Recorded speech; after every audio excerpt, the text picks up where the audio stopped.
So there's a lot of New Age practices being done within Christianity. This idea of Jesus plus, manifestation, all of these things. I want to take you back to the Levitical law. And I know we've had this conversation that, Christ came and so we're under grace. Well, there's a big misconception that the law is obsolete when it's not. If you read in chapter 19 of Leviticus, literally the things that the Lord is speaking to Moses, Christ repeats when the Pharisees ask him about, what's the most important part of the law. Two things I want to point out.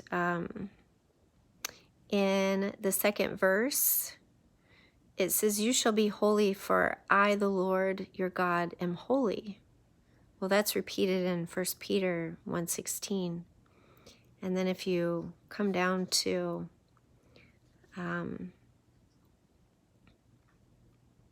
verse 18, the latter part of it says, "You shall love your neighbor as you love yourself. I am the Lord." And that's the second part of the law that Jesus interpreted. And so I want to move over now to two very important verses here. It says in verse 26, "You shall not interpret omens or tell fortunes." So if you're going to get your palm read or any of that, this is against God's laws. And then in verse 31, it says, "Do not turn to mediums or necromancers. Do not seek them out and so make yourselves unclean by them. I am the Lord your God." So he is saying this even as far back as when he told it to Moses.